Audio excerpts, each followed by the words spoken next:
All right, so you're on candid camera here. So to the 7.8 billion people on Earth, do I have permission to use your first name? Yes, Nicole. This is Nicole, okay?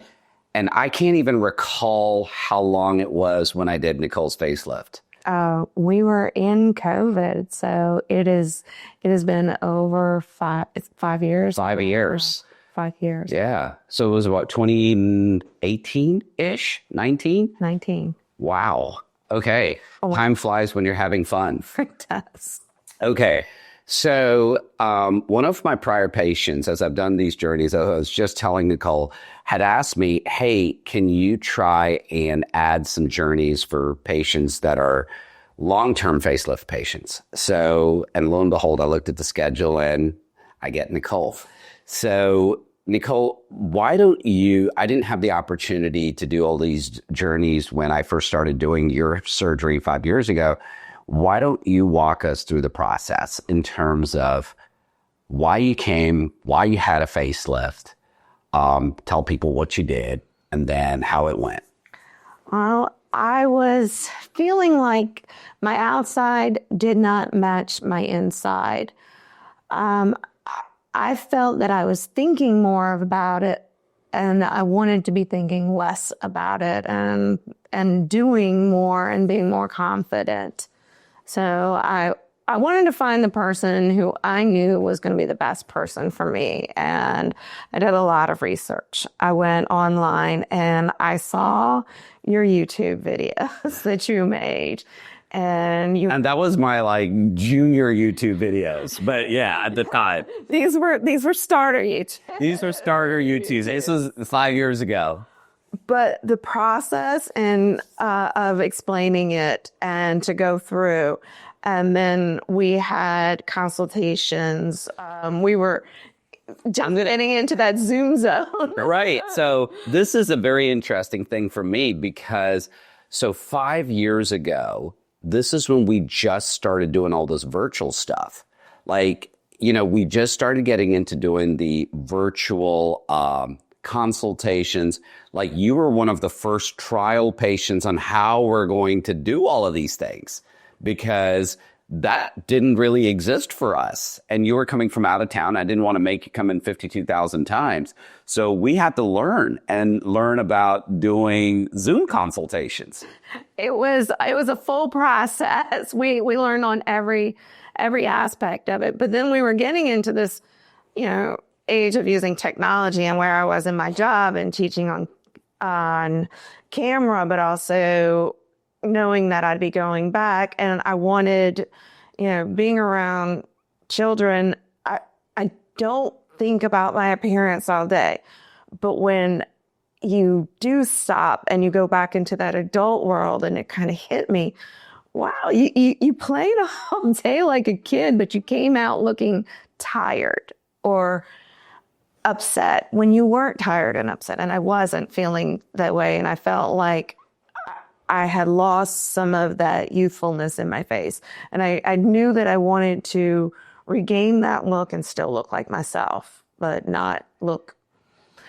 So after your facelift, so you came here, you did a facelift. What did people around you say? Or did they notice? Or what was the reactions? We had done the facelift, but there had been a peel also. So there was a lot going on. So when I was showing my friends and they were like, wow, I can't believe all this is happening. And how do you feel? What was your, a lot of questions. What was your discomfort level? How are you healing? What's your rate of healing? And my friends were actually looking at me through this process because we had formed this pod. So my close friends were seeing the whole journey and looking at my skin and noticing not just like weekly or monthly, they were seeing it daily since we were together. And they couldn't believe the difference. They were saying, everything looks like you wanted it to. Like you it was explained to you accurately and it met your expectations. So they couldn't believe it, but they were saying how natural it looked. So it's been 5 years. Okay. How do you feel in terms of, first of all, are you happy you did it? I am so grateful that I did it. And I'm grateful that I did it in that point in my life that I don't have to focus on it now. I mean, I have some maintenance to come back to do little things, not surgeries or facelifts or anything, just the topical and the little things that you would do to maintain. But I'm glad that I did it because it gave me 5 years of being me and 5 years of exploring like internally instead of thinking about external. And how do you think, and I have a very scientific way of thinking, and so I'm curious to see your perspective, okay? You're not a surgeon, okay? So I want to hear your perspective on this. Over the past 5 years, how do you feel you have aged or metamorphosized? And I'm going to ask you that question to explain it in a couple different ways. One, your appearance, okay? So do you still have that feeling that you feel that you look younger than your appearance is matching your energy level? So that's one part of it. And as well as your ability to, when you're interacting with other people, and how has this kind of affected, changed, metamorphosized, evolved? You kind of get what I'm going at. No. Externally, I think that I'm very pleased with everything. I know that I'm confident. I think I'm able to give back internally to my friends, to the community, to get more involved in things that I'm more likely to speak up in situations. I know that I'm not thinking about what's going on and I'm not fixated on it ever.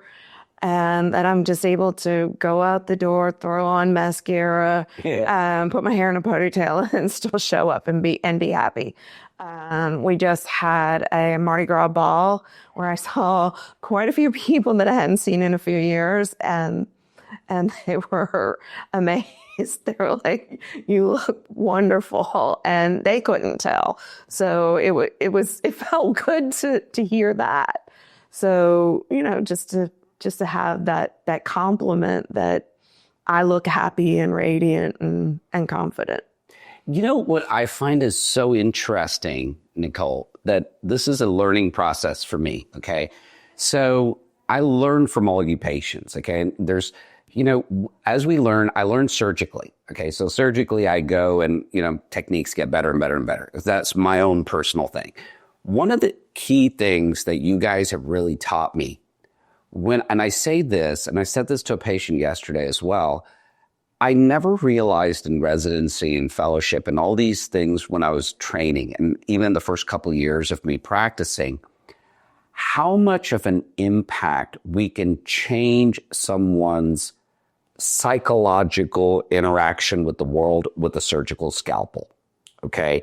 Like that thought process never existed for me. Like I didn't recognize, like one of the other ladies, I asked her the same question, okay? Mm-hmm. And she says, "Oh, my husband stares at me all the time. He kisses me all the time. And I feel like when I go to Home Depot, like people are looking at me now, and when I need attention, they're actually paying attention. Before I felt very invisible." She used the word invisible. And she says, "Now I feel like when I walk around, people are actually looking at me." And I thought to myself, like, when I talk to patients, I was like, I'm going to do this. I'm going to lift this. I'm going to do this. I never really even consider in my head the psychosocial impact of things. And it's something that I've learned from you guys. Well, I think that people tend to gravitate to you when you're more confident. Mm-hmm. I think that's part of it. But I also think that there is there's a way of putting yourself into more situations because of it. So people are going to come to you, but you're also going to go to them. Right. And you are not worried about it, but you're also seeing, hey, I can just go and do all of these things that I feel comfortable doing. And it just takes down barriers. So if you're volunteering in a group, and it's a lot of younger, women in their 30s, I'm not as hesitant to just kind of sit on the outside and be like, I'm too old to hang out with them. Got it. I'm more able to go into that group and just start talking and chatting and working alongside them. And with my job, I'm a teacher, so I've got a lot of younger teachers, and sometimes, just naturally people kind of group together, and I'm not feeling like there's not a reason for me not to belong in that group at work, and to go out after work and, have dinner or something, or to get on a committee with them. But also, with my job, I'm teaching young children, so I'm with younger mothers naturally. So these women are younger, and they're all surprised when they find out my age. When I do my meet the teacher spiel and I say I've been teaching for 20 years, they're like, when did you start teaching? I was there 12. But I'm like, no, I just had a little. Are we allowed to share your age? Yes, 52. So Going to be 53 in May. Need I say more? Okay, I mean, you look amazing. Oh, I feel amazing. Good. The more I meet you guys inspire me. Like, it's, I want more and more and more and more and more and more, for my patients. And so just to hear that, like how it impacts you, you guys have no understanding of how it impacts me. And it inspires me to it's almost like, if I could explain it, it's like telling Michelangelo or Da Vinci, paint a better painting. Like, it's good, it's awesome, but I want more now, and it's really, it's very inspiring. So thank you. And the other thing I really want to say to you, and I do want to say this on camera, is thank you for sharing your story. This is really important. I explained to you why I'm trying to do these things.